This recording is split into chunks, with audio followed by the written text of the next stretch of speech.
오늘 우리가 읽은 말씀을 가지고 돌아오는 언약궤라는 제목으로 함께 말씀을 나눌 때 하나님의 음성이 들려지는 은혜가 있길 바랍니다. 오늘 우리가 이 말씀을 들으면서 들어야 할 말씀이 있다면 하나님 앞에 우리는 아무것도 아니고 정말 하나님만이 홀로 모든 것을 행하실 수 있는 분이라는 고백이 있게 되기를 바랍니다. 우리 사람이 실패하는 자리를 보면 항상 자신으로 충만해져 있을 때인 것을 보게 됩니다. 내 자신을 봐도 내가 실패하는 자리가 언제냐면 내 자신으로 충만해져서 마치 내가 모든 것을 할 수 있을 것 같이 그렇게 느껴지고 그렇게 생각되어질 때 항상 넘어지고 자빠지게 되는 것을 보게 됩니다. 우리는 이 사무엘상의 그 언약궤 사건을 읽으면서 이 이스라엘 사람들만 비난하고 또 하나님 앞에서 자기의 힘과 노력으로 무언가 막 열정을 하는 그런 사람들, 그러다가 어떤 일이 잘 안 되고 풀리지 않는 그런 사람들을 향하여서 손가락질하기 쉽지만 실상은 이 모습이 우리의 모습이고 하나님 앞에서 우리가 왜 넘어지고 실패하는지를 가르쳐주는 그런 말씀인 것을 보게 됩니다. 여러분, 우리가 이 말씀을 좀 정리해 보면 이스라엘 사람들이 블레셋 사람들과 싸웠는데 패했습니다. 그런데 그들에게는 언약궤가 있어서 이 언약궤를 가지고 와서 싸우면 이길 것이라고 생각해서 언약궤를 들고 나와서 블레셋과 아벡에서 싸움을 했는데 결국은 더 크게 패했죠. 그래서 언약궤도 빼앗기고 그날에 엘리 제사장과 엘리의 자녀들이 죽고 그의 부인도 아이를 낳다 이가봇이라 하고 죽고, 그리고 이스라엘은 마치 망한 것처럼 이렇게 맞춰졌던 것을 보게 됩니다.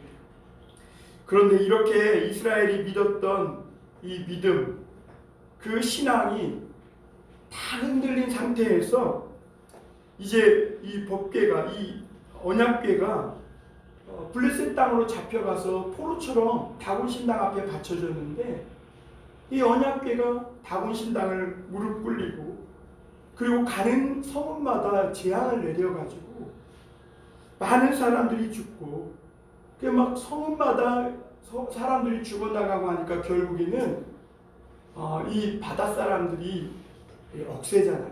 바다 사람들 금을 끄는 손이기 때문에 한번 악수해 보면, 저도 이 밑에 지역에 있을 때 이렇게 악수해 보면 막 손이 무슨 막 돌짝을 만지는 것 같이 딱딱합니다. 그런데 그 블레셋 이 해양 민족이 그 언약궤 앞에 하나님 앞에 7개월 만에 무릎을 꿇고 항복을 하는 것을 오늘 보게 됩니다. 그리고 이제 이 블레셋이 이 언약궤를 돌려보내기로 합니다. 그럼 어떻게 돌려보낼 것인가? 그냥 돌려보내서는 안 된다는 거죠. 속건제물을 드려야 됩니다. 속건제물은 뭐냐면 배상하는 것을 말하는데요. 레위기에 보면 사람이 다른 사람들에게 피해를 입혀서 죄를 범하면 그 죄를 5배로 갚아가지고 속건제물을 드리는 속건제가 있는데, 이 이스라엘 사람들에 대한 이야기를 이 블레셋 사람들이 주워들은 것이 있어가지고 이 블레셋의 제사장들 방백들을 모아가지고 법궤를 돌려보낼 때 그냥 보내서는 안 되고 우리 이 민족에게 이 재앙을 내렸던 여호와의 신께 이 금독종, 그리고 이 독종을 만들었던 그 쥐를 형상화한 금독종, 금쥐 5개씩을 만들어가지고 같이 실려 보내야 한다. 그래서 이스라엘 하나님께 영광 돌려야 한다, 이렇게 말합니다. 그런데 이스라엘 신께 영광 돌려야 한다, 이 말을 보면서 참 하나님의 자녀 이스라엘은 하나님께 영광 돌리지 않는데 오히려 블레셋 사람들이 하나님께 영광 돌려야 된다는 말을 보면서 이 말씀이 얼마나 앞뒤가 뒤바뀌어 있는지를 오늘 우리는 보면서 뜨끔하게 되는 것이죠. 그러면서 5절에 이렇게 말합니다. 제가 5절 다시 한번 읽어드리겠습니다. 그러므로 너희는 너희의 독한 종기의 영상과 땅을 해롭게 하는 쥐의 영상을 만들어 이스라엘 신께 영광을 돌리라. 그가 혹 그의 손을 너희와 너희 신들과 너희 땅에서 가볍게 하실까 하노라. 이렇게 말합니다. 하나님의 영광이 떠났고 그래서 모든 것이 다 끝났던 것 같은 이 사건이 이스라엘에게는 그래서 얼마나 참담합니까? 그리고 두렵고 또 얼마나 큰 낙심과 절망이 되는 그런 사건이에요. 그런데 이 빼앗긴 하나님의 언약궤가 회복이 되고 또 하나님의 영광이 회복되면서 이 빼앗겼던 언약궤가 이 이스라엘로 돌아오는 사건이 오늘 말씀의 주요한 내용입니다. 블레셋은 이 일을 이제 언약궤를 이 이스라엘로 돌려보내면서 두 가지 이렇게 전제 조건을 달고 그것이 다 충족이 되면 이것이 여호와로 말미암은 일이지만 그렇지 않을 경우에는 우연이다. 이렇게 하나님을 시험하게 되는데요. 그것이 뭐냐면 첫째는 멍에를 메어보지 않는 전나는 암소를 끌어다가 수레를 만들어서 이 새 수레를 만들어서 새 수레를 끌게 해야 된다는 것이죠. 그리고 이 베세메스로 향하여 가게 할 때 이 소가 울거나 좌우로 치우치지 않거나 똑바로 가면 그것은 여호와께서 이 모든 일의 주관자이신 것이요 만약 그렇지 않다면 이것은 우연이다. 이렇게 두 가지 전제 조건을 답니다. 그 블레셋 사람들이 전제 조건을 단 것을 보면 이게 거의 있을 수 없는 불가능한 일입니다. 여러분 암소가 똑바로 갈 수 없는 이유가 너무 많아요. 첫째는 뭐예요? 멍에를 메어보지 않았다는 거예요. 그것도 멍에를 메어보지 않은 소가 이 새수레를 맨다는 것은 굉장히 어려운 일입니다. 그리고 또 하나는 젖먹는 새끼를 떼어놓고 그리고 이 수레를 메고 베세메스로 향하게 합니다. 여러분 아이 낳아보신 어머니들은 이 젖을 떼서 아이를 띄워놓는다는 것은 거의 있을 수 없고 이 새끼와 함께 있고 싶은 그 어미수는 당연한 것이죠. 그런데 그 젖먹이는 새끼를 뒤로 떼어놓고 베세메스로 암소를 가게 한다? 이것은 있을 수 없는 일이죠. 그런데 오늘 말씀을 보면 이 암소 두 마리가 어떻게 합니까? 베세메스로 향하여 똑바로 가는 것을 볼 수 있습니다. 비록 울기는 울어요. 울며 가요. 그러나 좌우로 치우치지 않고 똑바로 가는 것을 볼 수가 있습니다. 그런데 놀라운 사실은 이런 일들을 통해서 하나님을 모르는 이 이방 땅에 그리고 블레셋에 그 하나님의 영광이 드러나게 되고 이 일을 행하신 모든 분이 누구세요? 하나님이시라는 것을 그 이방 땅에서 전하는 것을 볼 수가 있습니다. 여러분 이 사건은요 사무엘상 말씀을 열어가는 데 있어서 굉장히 중요합니다. 그리고 하나님의 공동체 이스라엘이 어떻게 다시 회복하게 하는가에 대해서 중요한 의미를 던져주는 사건인 것을 보게 됩니다. 그리고 이 말씀은 오늘날 우리 교회들에게도 우리가 어떻게 다시 우리의 이 신앙을 회복할 수 있는지 또 하나님께 대한 그런 믿음과 우리의 삶을 어떻게 다시 회복할 수 있는지를 알려주는 중요한 말씀입니다. 오늘 우리도 이렇게 믿음 생활하고 또 주일날 예배도 드리고 하지만 종종 마치 언약궤를 빼앗긴 이스라엘처럼 이렇게 체념하고 자포자기하고 무기력하게 주저앉아서 그냥 하루하루를 살아가는 그런 때도 있는 것을 보게 되죠. 우리는 그래서 때때로 하나님이 살아계시다는 것에 대해서도 회의를 느끼고 그리고 하나님이 어떻게 일하시는지에 대한 그런 이해도 부족하고 그리고 마치 하나님은 아무리 내가 기도해도 응답하시지 않는 그런 하나님처럼 그렇게 생각되어져서 포기한 채 그냥 캐세라 세라 될 대로 되라 이런 식으로 생각하고 살아가려고 하는 때가 종종 있음을 보게 됩니다. 저만 그런가요? 여러분, 우리가 근데 그런 일들은요, 오늘날 우리에게만 있었던 것은 아니에요. 심지어 예수님을 육신으로 함께 동고동락하며 살았던 제자들에게도 그런 일들이 있었어요. 여러분, 우리가 예수님의 12제자 중에서도 이 도마라는 사람이 예수님이 십자가에 달려 죽으셨을 때 굉장한 회의 가운데 빠지지 않습니까? 그 말씀이 어디에 나오냐면요, 누가복음 24장이 나옵니다. 우리 누가복음 24장으로 한번 펴볼까요? 이 말씀은 한번 같이 펴서 한번 1절부터 우리 한번 제가 읽어드리겠습니다. 안식구 첫날 새벽에 이 여자들이 그 준비한 향품을 가지고 무덤에 가서 돌이 무덤에서 굴려 옮겨진 것을 보고 들어가니 주 예수의 시체가 보이지 아니하더라. 이로 인하여 근심할 때에 문득 찬란한 옷을 입은 두 사람이 곁에 섰는지라. 여자들이 두려워 얼굴을 땅에 대니 두 사람이 이르되 어찌하여 살아있는 자를 죽은 자 가운데에서 찾느냐? 여기 계시지 않고 살아나셨느니라.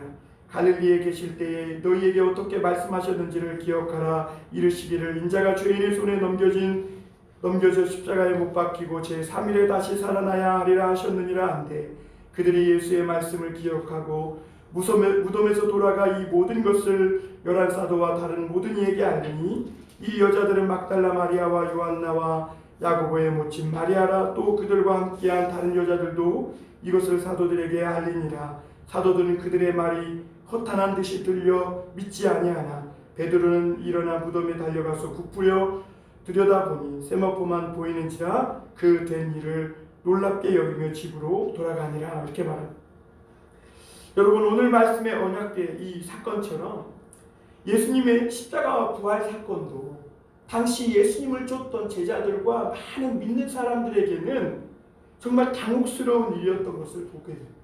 우리는 그냥 다 결과를 알고 보니까 이것이 굉장히 놀랍고 은혜 받는 사건 같지만 사실 당시 이 예수님을 자기의 모든 인생을 걸고 쫓아다니던 이 예수님과 예수님의 제자들과 그리고 그 많은 무리들은 예수님이 십자가에 달려 돌아가시자 굉장히 당혹스러움을 감추지 못했던 것을 봅니다.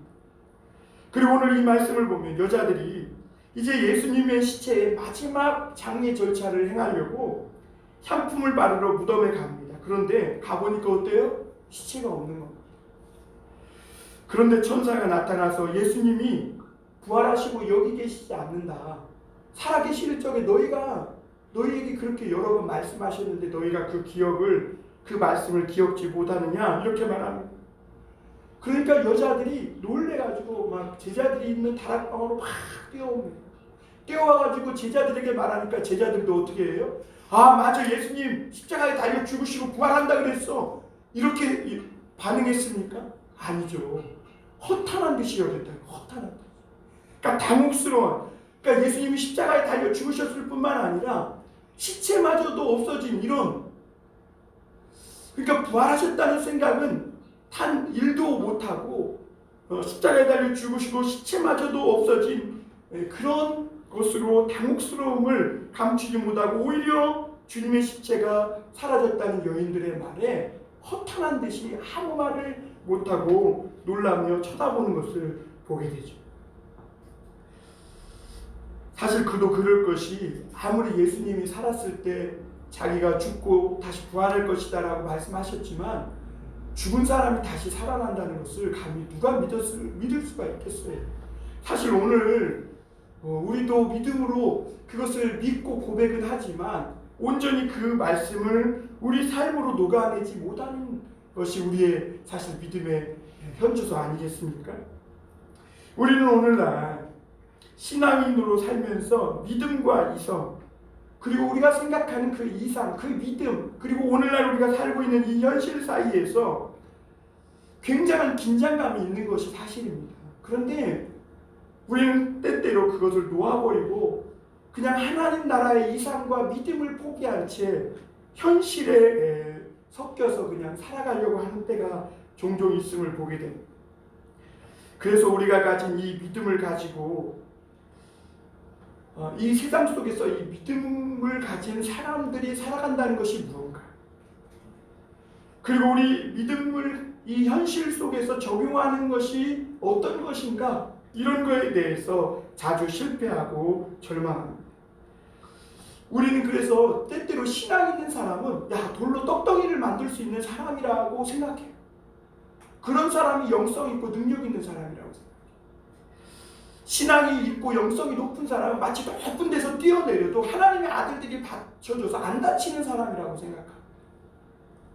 그리고 무언가 성공한 사람은 어떤 수단과 방법을 쓰더라도 세상의 모든 보이는 것을 다 가득 많이 쌓아놓고 소유한 사람이 성공한 사람이라고 생각합니다. 예수님은 그것이 아니라고 사단과의 시험에서 분명히 말씀으로 싸워 이겼는데, 우리는 하나님을 믿노라 하면서도 그렇게 살아갑니다.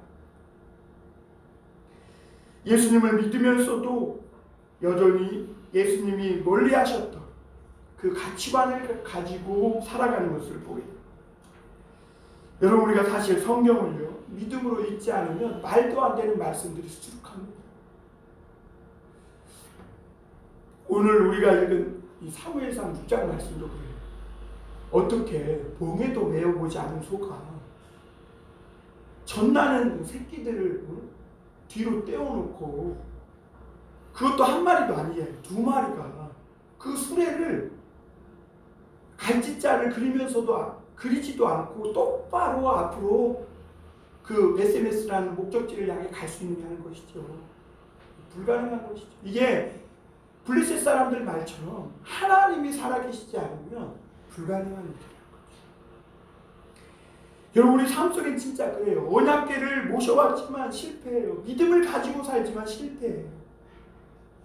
예수님이 구원자라고 믿었는데 예수님 가장 처참하게 돌아가셔요. 이런 일들이 성경에 숨기지 않고 기록되어 있는 것을 보게 됩니다. 그리고 하나님의 자녀가 되고 성도가 되려면 그런 말도 되지 않는 그런 이야기들을 믿어야 한다는 그런 조건을 우리에게 달고 있는 것을 볼 수가 있습니다. 여러분, 사도행전 9장 1절에서 6절을 한번 우리 볼까요? 오늘 조금 말씀을 몇 군데 찾아볼게요. 우리 누가복음에서 조금 더 지나가면 사도행전 9장 1절에서 6절 말씀이 나오는데, 제가 봉독해 드리겠습니다. 사도행전 9장 1절에서 6절입니다. 사울이 주의 제자들에 대하여 여전히 위협과 살기가 등등하여 대제사장에게 가서 다메섹 여러 회당에 가져갈 공문을 청하니, 이는 만일 그 도를 따르는 사람을 만나면 남녀를 막론하고 결박하여 예루살렘으로 잡아오려 함이라.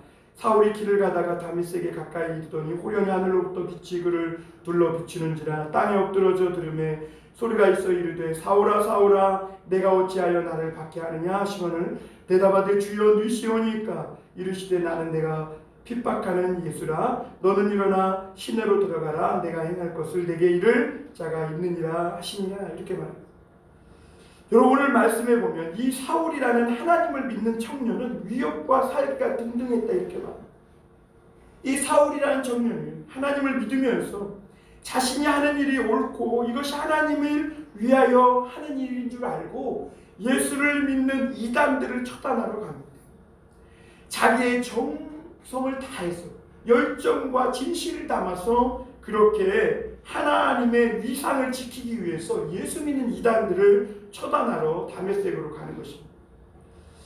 그런데 다메섹으로 가다가 호련히 하늘로부터 빛이 비추더니 음성이 들리는데, 야 사울아 잘하고 있어. 조금 더 믿음을 힘을 내. 어렵고 힘들지 멀지 힘내. 이런 소리가 들리는 게 아니라 굉장히 슬퍼하시는, 어떻게 보면 책망하시는 소리, 사울아 하는 소리가 들리는 거예요.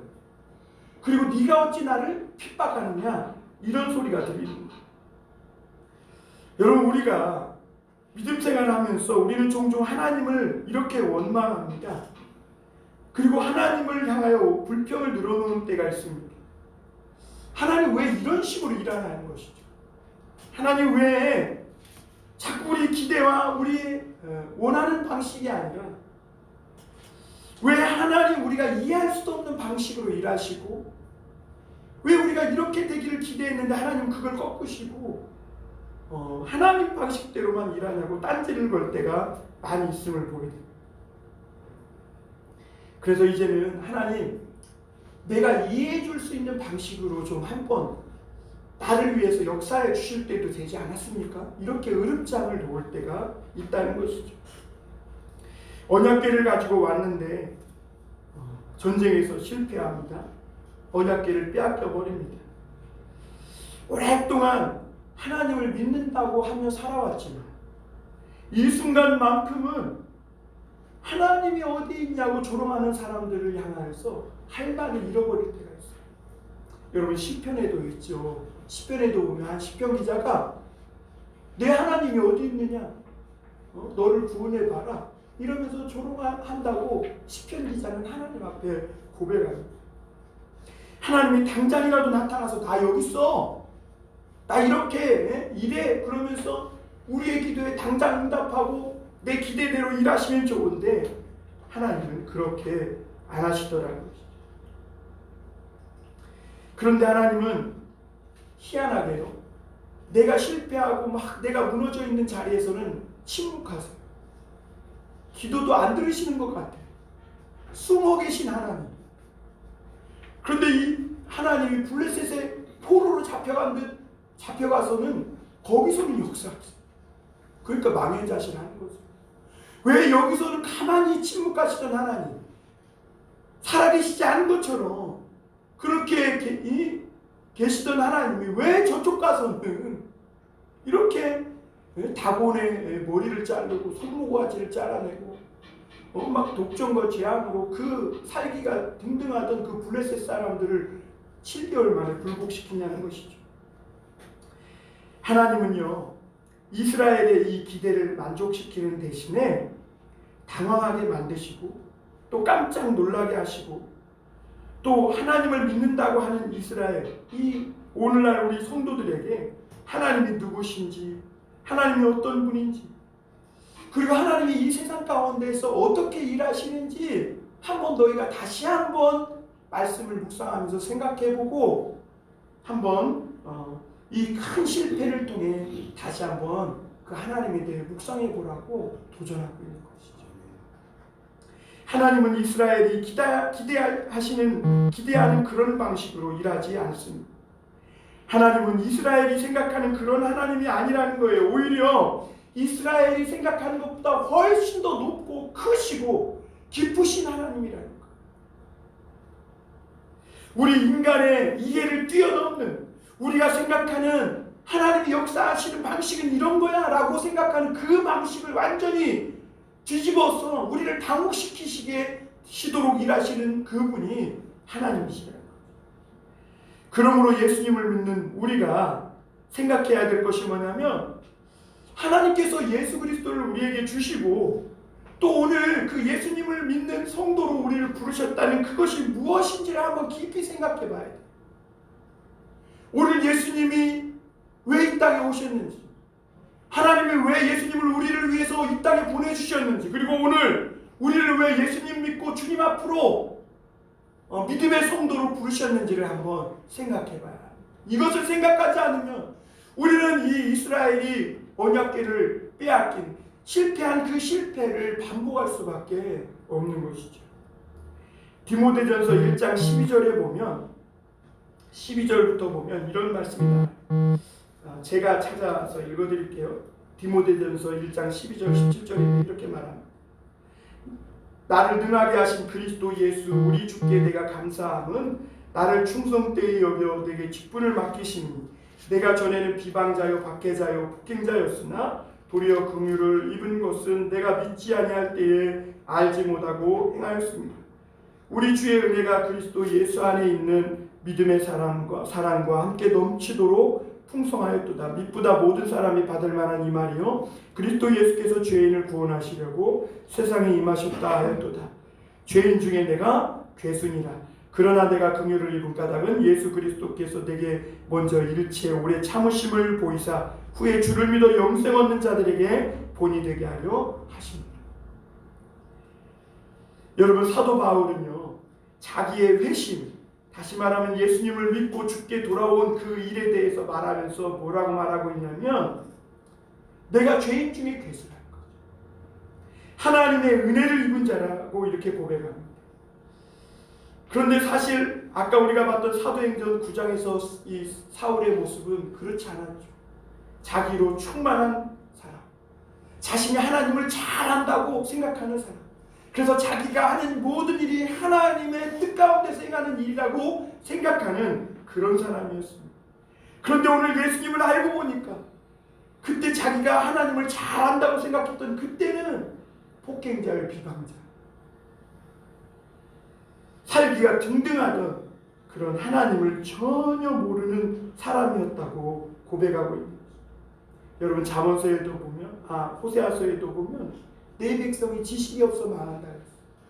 마치 하나님을 아는 것이, 내가 하나님을 아는 것이 그것이 하나님의 전부이냐, 그렇게 살아가는 무지함이 우리를 망가뜨린다는 것이죠.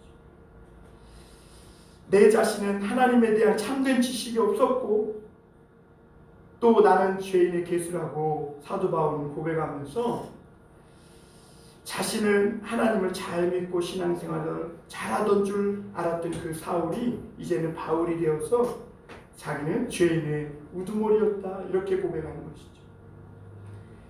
내 자신은 하나님을 알고 잘 믿고 행하는 줄 알았는데 예수님을 만나고 예수님을 믿고 보니 하나님이 그런 하나님이 아니었다는 거죠.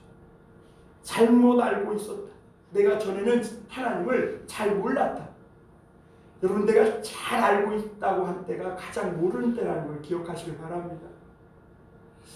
우리는 내가 무언가를 잘 알고, 야, 이것은 내가 잘 알고 있어, 그럴 때가 사실 가장 무지할 때라는 것을 아셔야 합니다.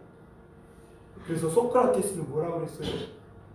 내가 가장 무지하다는 것을 아는 것이 지혜로움이다. 내가 아무것도 모르는 것을 알 때 그 사람이 지혜로우다. 여러분, 사무엘에서 이 말씀에 나타난 이스라엘의 실패가 뭐예요? 자기네들이 하나님을 다 안다고 생각해요. 그래서 하나님의 법궤만 있어요. 무조건 다 이길 수 있다는 것이죠. 자기들이 기대하는 하나님이 되어주길 고집한 거예요. 우리가 하나님을 나만 안다고 생각하면 어떻게 된다면 자꾸 고집스러운 사람이 되는 거예요. 목이 모든 백성이 돼요. 우리는 너무나 자주 내가 기대하는 하나님이 되어주길 고집해요. 하나님, 우리 교회 당장 이렇게 부흥시켜 주셔야 됩니다. 내가 막 40일 금식하고 또 내가 이렇게 하고 있으니까 하나님 그렇게 안 하시면 안 됩니다. 그런데 그럴 때 어떻게 돼요? 그 자리에서 실패하게 돼요. 그런데 하나님은 오늘 이 사무엘상 6장 말씀을 통해서 그런 분이 아니심을 우리에게 철저히 깨달아 알게 해주시는 것입니다. 하나님은 또한 그렇게 우리가 생각하는 방식대로 일하시는 분도 아니시라는 것을 철저하게 돼요. 하나님은 홀로 하나님의 일을 행하시는 분이세요. 하나님이 우리를 하나님의 일에 참여시켜 주시는 것은, 그것은 우리를 긍휼히 여기시고 우리로 하나님의 그 일하심에 기쁨에 참여하게 하시려고 동참시켜 주는 것이지, 하나님은 우리의 생각과 우리와 하나님의 일을 하기 위해서 지혜를 나누거나 우리의 지식이 부족해서 우리의 지식을 필요로 하는 그런 하나님이 아니시다. 하나님, 오늘은 우리는 하나님께 유용하게 쓰임받는 그런 사람들이 되기를 원합니다. 그래서 하나님께 우리가 여러 가지로 축복해 주세요. 하나님, 내가 하나님께 쓰임받기 위해서 이것도 주시고 저것도 주세요. 이렇게 내 욕심인지 그것이 하나님의 일하는 방식인지 분별도 안 되면서 이렇게 살아갈 때가 있어요. 그런데 여러분, 현실은 어떻습니까? 하나님이 안 주죠. 하나님이 내 앞에서 일하시나 보이지 않고 내 옆에 계시나 알 수 없게 되죠. 언약궤가 빼앗겨도, 성전이 무너지는 한이 있어도, 심지어 내 사랑하는 아들 십자가에 못 박히는 한이 있어도 우리가 원하는 방식이 아니라 하나님은 하나님의 방식대로 일하신다는 거예요. 우리가 이런 부분을 통해 하나님 앞에 고백할 것은, 그렇습니다 하나님, 내 힘으로는 아무것도 할 수 없습니다. 나는 하나님 앞에서 무지한 자입니다. 여러분, 이스라엘 백성들은요, 언약궤를 가지고 나올 게 아니라 그 언약궤 앞에서 하나님 앞에 꿇어 엎드렸어요. 하나님, 나는 아무것도 할 수 없습니다. 주님 앞에 나아가야 했던 것이죠. 여러분, 우리도 오늘 하나님 앞에 우리가 살아가고 있는 우리 현재의 삶이 하나님이 주신 가장 최고의 삶이라는 것을 잊지 마시기 바랍니다. 이 자리에서 하나님이 일하시도록 우리 자신을 내어드리지 않는다면 우리가 뭔가 더 받고 막 더 많아지고 물질도 많아지고 능력이 많아진다고 해서 그런 것을 통해서 하나님의 영광을 드러낼 수 없는 거예요. 내일의 희망은 오늘 하루를 오늘 나에게 주신 이 삶의 현재가 가장 최고의 좋은 삶으로 선물로 주신 삶이다라는 것을 믿는 그런 믿음 속에서 인내하고 또 견디고 마치 양털 깎는 자 앞에서 잠잠한 양같이 그렇게 살아갈 때 그때 하나님의 영광이 우리를 통해 나타나는 것이죠. 언약궤 사건에서 놀라운 점은 뭐냐면 하나님은 큰 소리 한번 안 친다는 거. 하나님은 이 벳세메스 소에게 채찍질 한번 안 하셨다는 거. 그런데 이 암소는 벳세메스로 향해 울기는 하지만 좌로나 우로나 치우치지 않고 그렇게 가세요. 그리고 하나님은 이 블레셋 사람들에게 큰 소리 한번 치지 않고 일하고 계신 그런 하나님이시다. 마치 하나님은 침묵의 살인자처럼 아침에 일어나 보니 다곤신의 머리가 깨져 있고 막 손목이 끊어져 있고 악한 전염병이 돌아서 이 블레셋 사람들이 불안과 두려움과 공포에 떨게 되는 것이죠. 끈질기고 강하기로 유명한 이 해양 민족 블레셋이 하나님 앞에 7개월 만에 항복합니다. 그런데 이런 말씀을 읽으면서 제가 깨닫게 된 것이 뭐냐면 하나님은 이런 이 이스라엘의 무지함과 어리석음, 우리의 어리석음과 이 무지함에도 불구하고 하나님은 우리를 놓지 아니하시고 홀로 일하신다는 거예요.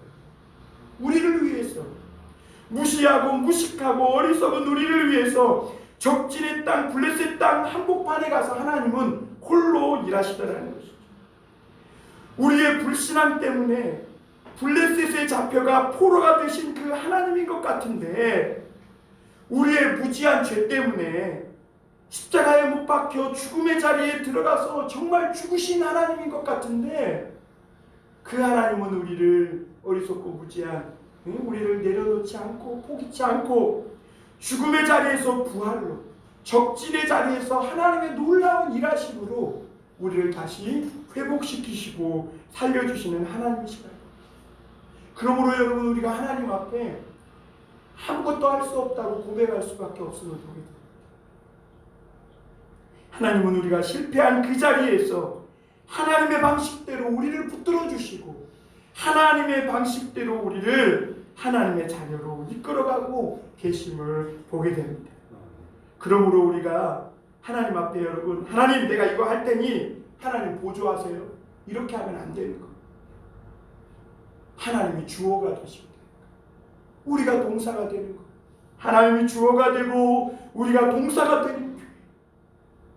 하나님 나는 아무것도 할 수 없습니다. 하나님이 행하시옵소서.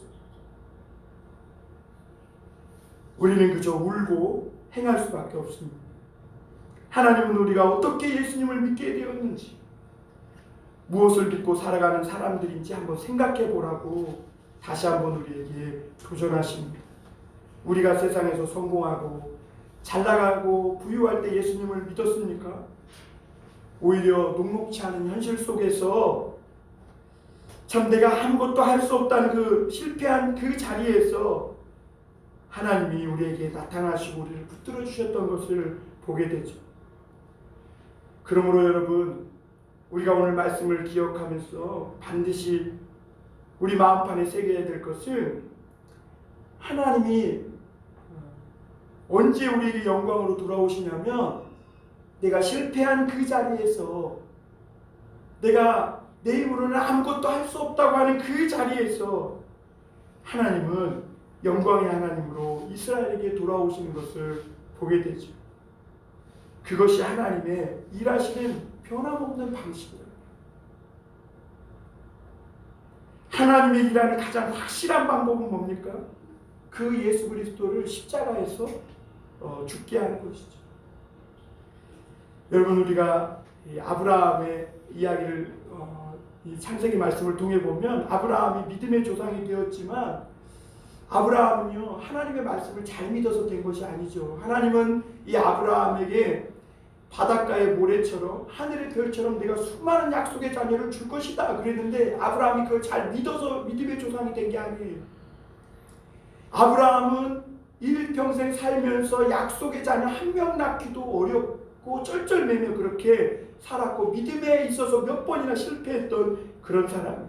그러나 하나님은 아브라함이 실패할 때마다 그 실패의 자리에 나타나셔서 다시 이 아브라함의 손을 이끌고 하나님의 약속을 성취해가는 영광의 자리로 하나님이 이끌어 주셨던 것을 보게 됩니다. 여러분, 오늘 우리가 예수님 믿고 이 자리에 있는 것은 우리의 노력이나 선택 때문이 아니라는 것이죠. 하나님이 아브라함에게 그 약속하신 그 약속의 말씀을 지키고 계시기 때문에 오늘 우리에게도 하나님이 영광으로 임해 주시는 줄 믿습니다. 왜 아브라함이 믿음의 조상이에요? 아브라함과 하신 이 하나님의 약속이 오늘 우리에게까지 이어지고 그 축복이 오늘 우리에게까지 연결되어 열매 맺고 있기 때문에 그런 것입니다. 말씀을 마무리하겠습니다. 여러분, 하나님은 우리가 알고 있는 지식과 기대와 우리가 알고 있는 이 세계를 넘어서 역사하시고 일하시는 좋은 분이라는 거예요. 우리는 하나님이 내 생각과 기대를 넘어서 일하면 좋지 않은 분으로 생각하지만 사실 그러기에 좋은 하나님이세요.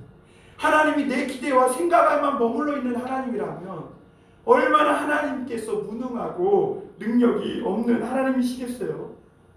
하나님은 우리 수준에 갇혀서 우리의 기대와 우리가 바라는 어떤 작은 보상을 넘어서서 심지어 우리가 실패하고 무지하고 어리석어서 하나님을 모르고 행하는 사도 바울과 같은 그 자리에 있을지라도 그곳에서 우리의 기대와 생각을 넘어서서 찾아오시고 역사해 주시고 하나님의 인재를 회복시켜 주시고 축복해 주시는 하나님이심을 믿으시길 바랍니다. 고린도후서 6장 1절에서 10절에 보면 우리가 두 세계에 사는 사람이라고 사도 바울은 말하고 있어요. 현실은 위협과 유혹과 시련이 끊임없이 우리를 코너로 몰아가고 우리를 위협합니다. 그러나 우리는 그 세상 속에서 살아가고 있지만 하나님의 부르심을 받고 하나님의 일을 행하며 살아가고 있는 사람들이라는 것이죠. 하나님을 믿는다고 해서 오직 유독 내 일은 잘 풀려야 되고 내가 하나님을 믿으니까 유독 내 삶은 내 인생은 유독 다른 사람들을 비해 잘 나가고 잘 풀려야 돼 하는 생각을 버리라는 거예요. 우리도 실패할 수 있고 넘어질 수 있고 하지만 그곳에서 나는 아무것도 할 수 없다고 고백할 때 하나님이 홀로 하나님이 일하시는 그 방식대로 우리를 회복시켜 가시고 하나님의 나라를 이끌어 가실 거라는 거예요. 그러므로 사랑하는 우리 성도 여러분, 오늘 세상에 살면서 얼마나 자주 넘어지고 실패했습니까? 그러나 하나님이 우리를 축복하시는 축복의 방법은 세상에서 세상의 사람들이 말하는 그런 축복의 방법이 아니라 오직 하나님의 방법대로 우리의 기대와 생각보다 더 훨씬 더 놀라운 방법대로, 그래서 때로는 우리가 당황하게 되고 놀라게 될지도 몰라요. 그러나 여러분, 그런 속에서 하나님 우리를 축복해 주시는 하나님이시라는 것을 기억하면서 여러분, 우리가 어떻게 다시 하나님의 임재 속에 들어갈 수 있습니까? 그래요. 우리는 아무것도 아닙니다. 나는 연약한 자입니다. 하나님의 은혜, 오직 은혜뿐입니다 라고 고백할 때 하나님의 임재가 이스라엘에게 다시 우리에게 영광으로 돌아오게 될 줄 믿습니다. 기도하겠습니다.